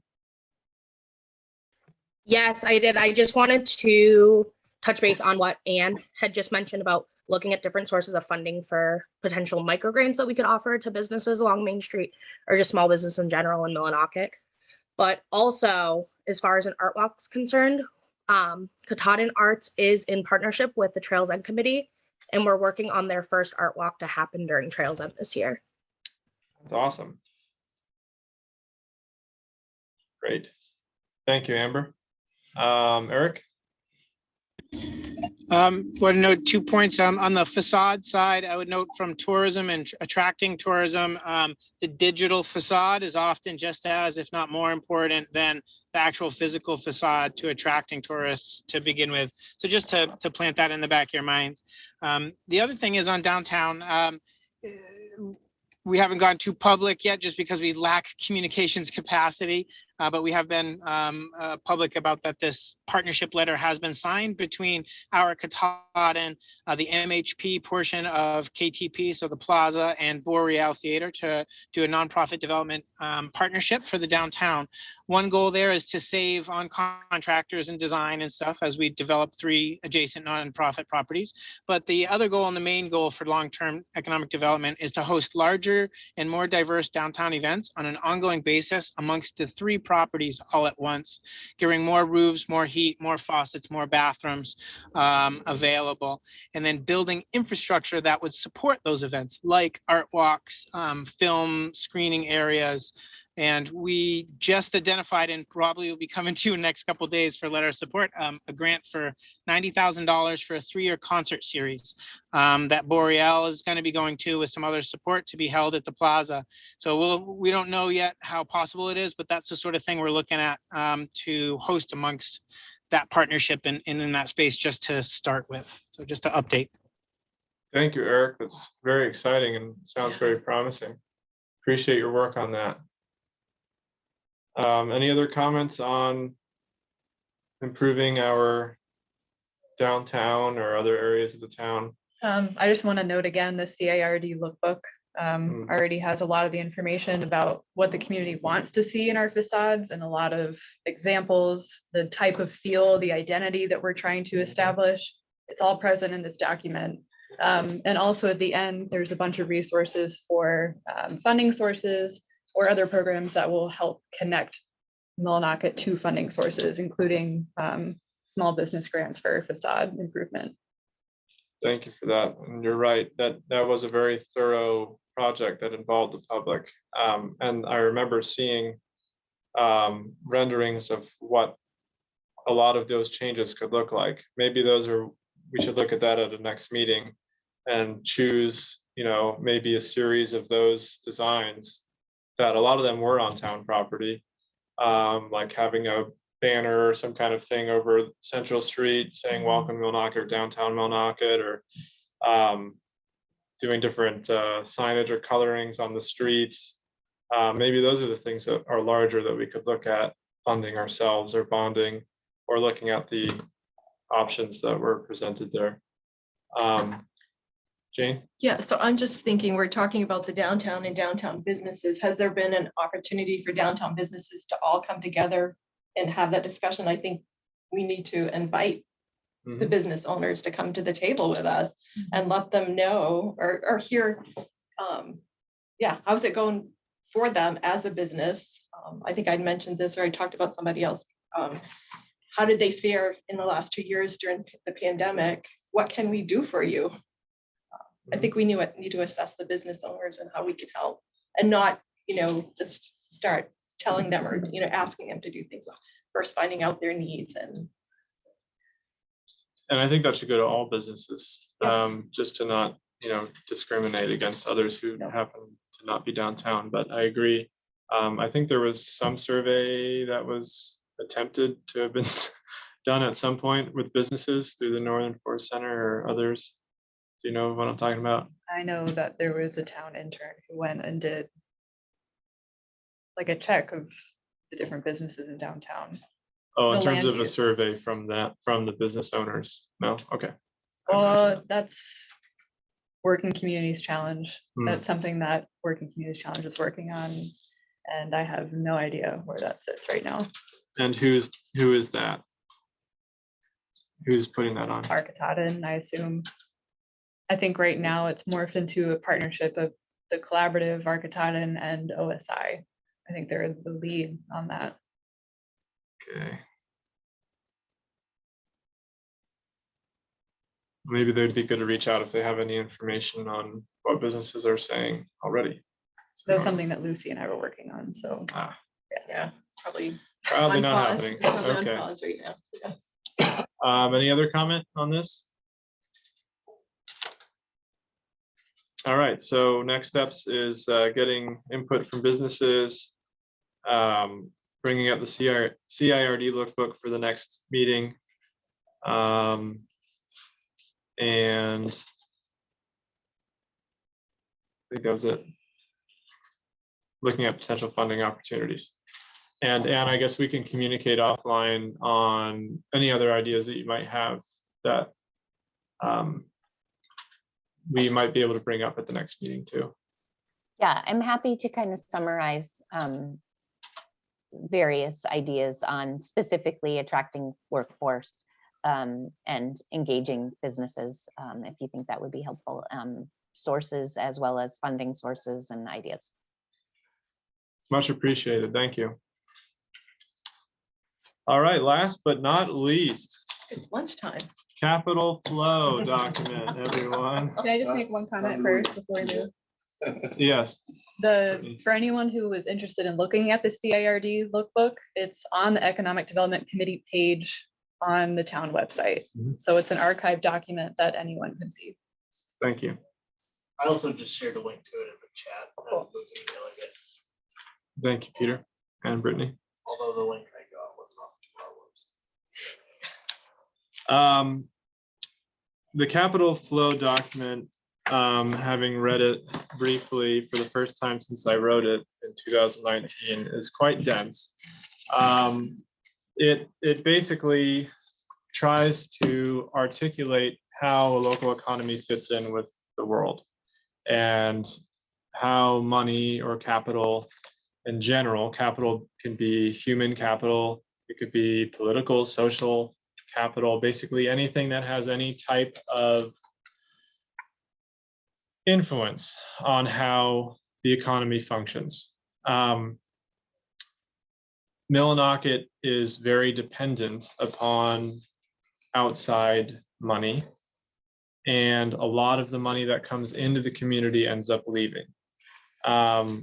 The reason for that is we don't produce very much. We don't really export anything. A lot of businesses that are here are chains that are owned by corporations that are in other states.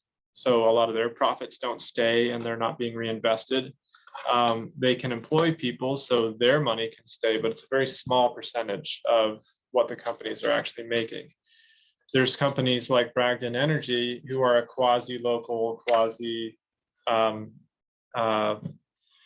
dependent company on imports, where their profits can stay, but they're still having to spend a lot of their money on bringing in a product. So that product is basically not produced here. So their benefit to the local economy is greater than, say, and not to discriminate against businesses, but just talking about the flow of capital, than like a Circle K, where everything is brought in and all of the profits leave entirely. The only benefit mostly is that there is a service being provided, but also that there are employees that live here. But and then there's the chain, basically, of now with that money, where does it go? So if there's a benefit of the employees keeping some of that money, are they renting from someone who also lives here? Is it a local company? Are they getting their heat through Bragdon, or are they getting it through someone else that's not a quasi-local company?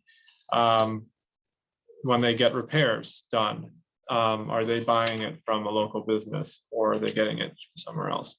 It's basically looking at a level of detail that understands when money comes in or goes out, how it flows through the town, and how we can make changes or incentivize people or businesses to make adjustments to try and keep more money here, to be reinvested here.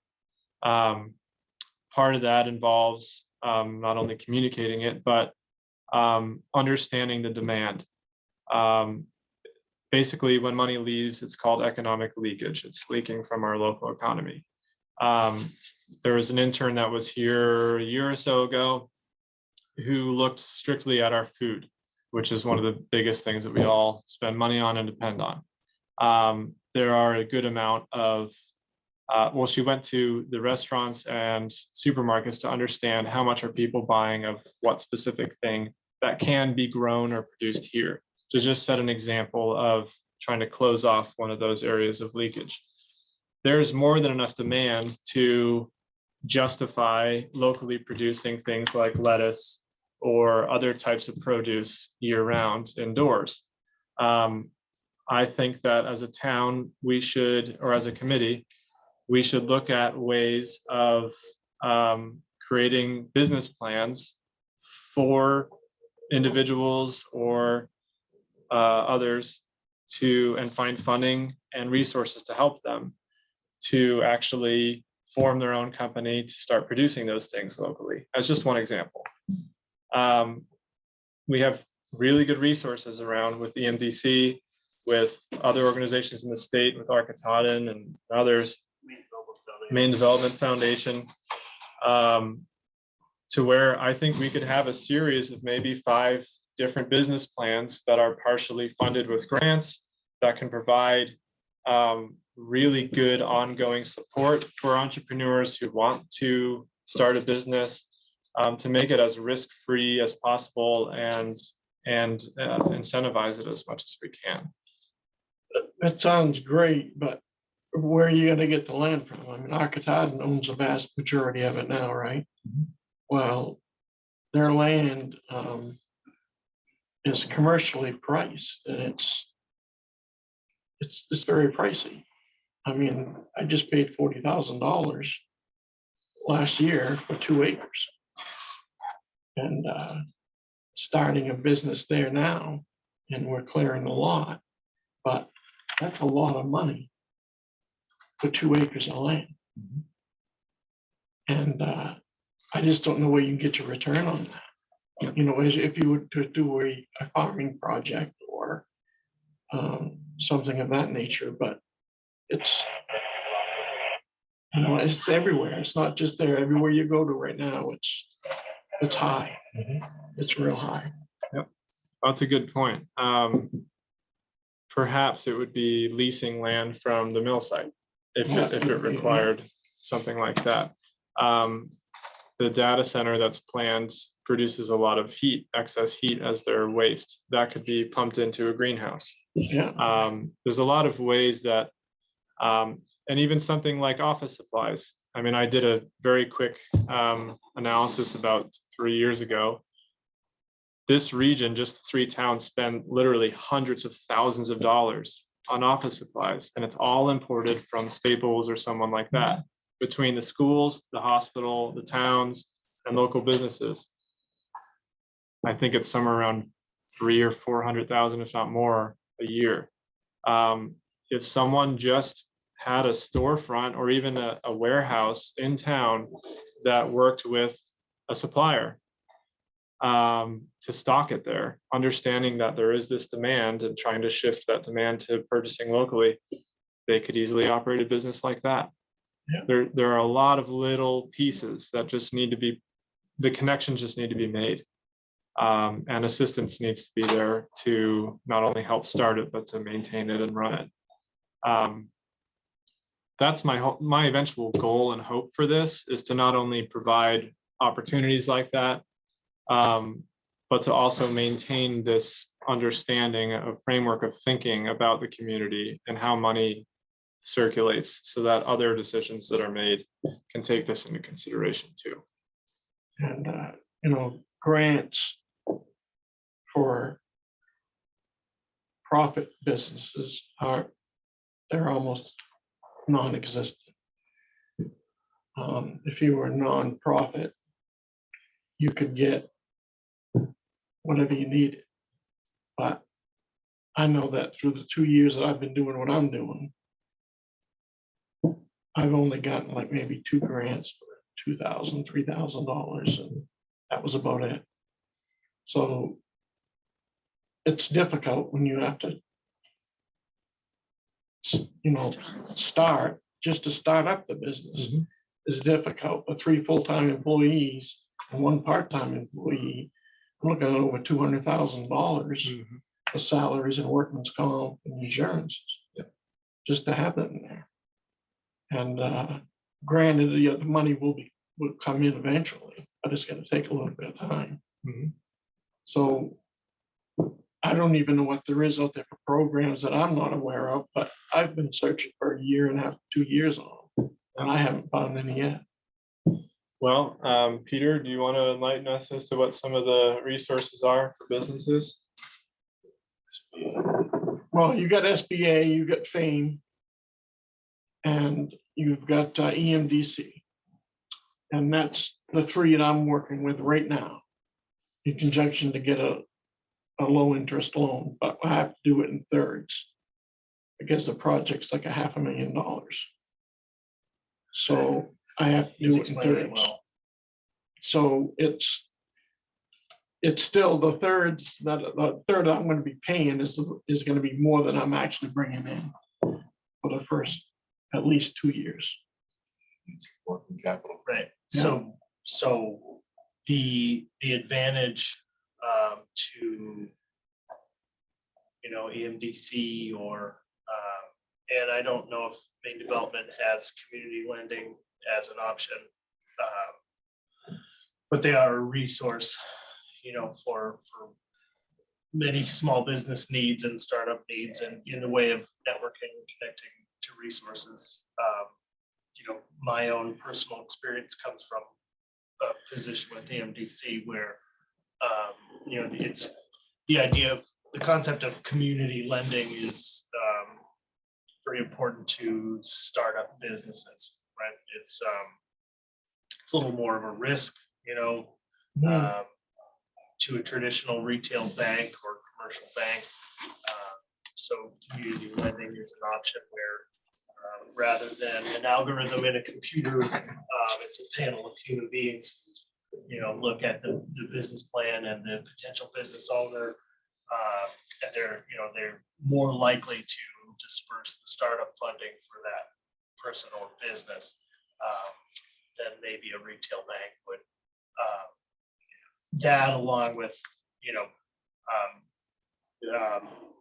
Mike also mentioned FAME, and then SBA, the Small Business Administration in Maine also has great resources for both, you know, support with business plans and you know, creating the business as well as funding the business. So there are opportunities there, and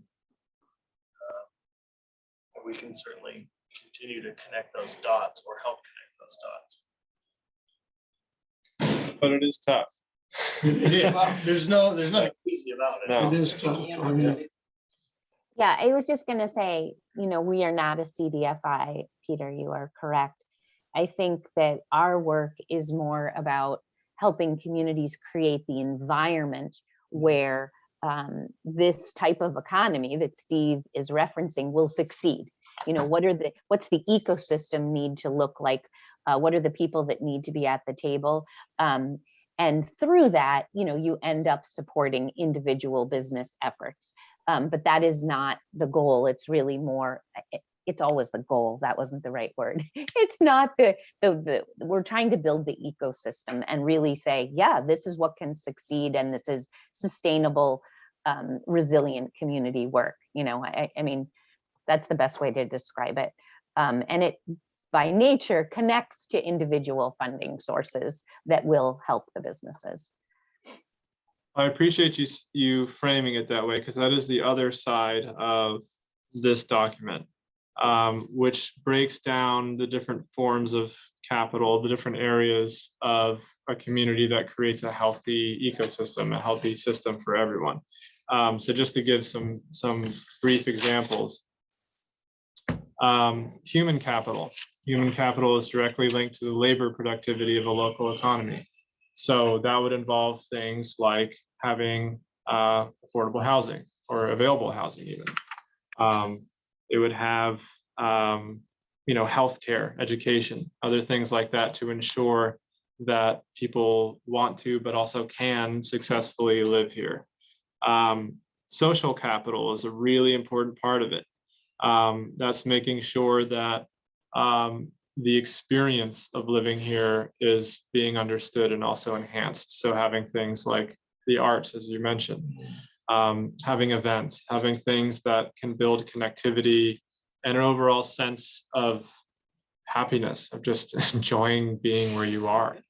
And that also correlates to other kinds of capital, like physical capital. So our downtown, it's very hard to be overwhelmingly joyous walking through the downtown when you see so much improvements needing to be made. They're all interconnected. So what Anne's speaking to, and I really appreciate you framing it that way, is looking at the overall health of the economy.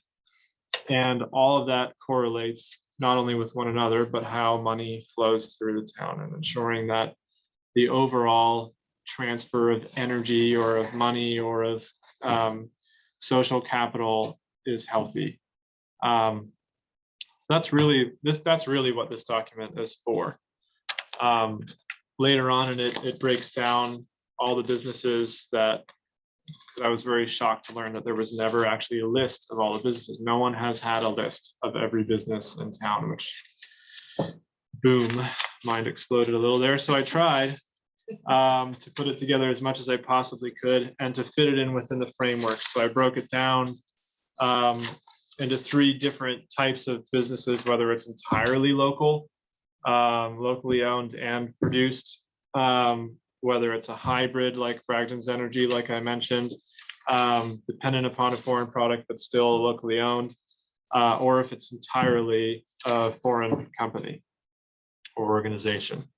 So those numbers can help us also understand when you consider volume of how much people are actually consuming those foreign owned versus locally owned. You can start breaking down and understanding where things are going, how it's flowing, and the effect that that has. Anyway, for anyone who's interested in hurting their brain, feel free to continue reading it. But I feel it's an important framework to operate from, and know that we're contributing to the health of each one of these 6 areas of community capital as kind of a framework. And we periodically have had the Institute for Local Self-Reliance speak. They spoke at our annual gathering of downtowns, and it is this way of thinking, if you will. And they, you can look at it's ILSR's website for kind of examples of the way this plays out in a local community. I think there are great case studies all over the country that are implementing this type of methodology. Thank you, Anne. Glad to know I'm not all alone. Someone out there gets it. All righty. Any other comments on this? Okay. I feel Yes, like there's a lot of support for this, in that, I don't know, Millinocket could lead the way. Like, I would love to see more communities really think about this. We have pockets of kind of economic hubs, like Skowhegan has a lot of work happening in food systems. So they have the farmers, they have the old jail that was turned into the processing mill. Many of you have probably read about it in the paper that Amber Lamke did. So she's now processing the mill. Well, then she gives it to the, she sells it to the local bakery who sells the, cakes. She's also giving it to the local brewery, selling it to them for their hops, right? So we have pockets of this type of work happening within various economic sectors, and we know it's successful, and we know it really builds like a whole community with all those things: quality of life and happiness, and just healthier, both physically, environmentally, and whatnot. So we know it works. So you guys can be a leader and do it bigger. Thank you, Anne.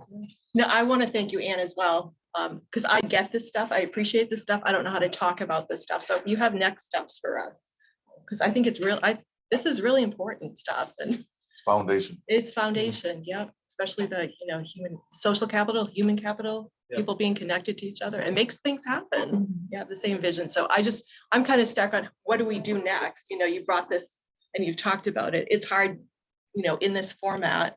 No, it's the end of the meeting time, and everyone's ready to go to lunch. But yeah, what do we do to keep the conversation going and to share it with others in a way that they'll understand? Or maybe they don't need to understand, but we hold these social gatherings, people come, people are connected in a way that they haven't been connected before, and understand it just, organically, kind of. We offer the seed to start these various components and it'll grow. Well, I think much like the website that I referenced earlier of putting all the resources into one to make it much easier for people who live here to experience it is probably a good next step for this. To break down the 6 different areas of the town's capital and to organize all the different efforts and projects that we're already doing, and perhaps a method of analyzing or assessing annually or biannually the health of each one of these areas and how much we've actually accomplished and achieved. I don't see any other way of doing it other than organizing it and making sure that we're satisfying and keeping in mind each one of these areas and assessing it. Are there any resources at the state or federal level for an economic community development drive like we had back in the early 80s? Magic. Yeah, magic, yeah. What was that? Magic. Could you explain what that was? It was, we did a total infrastructure program. It was totally funded by the federal government. And I was the clerk of the works here and the rehab technician. And we went around to the housing projects that we took.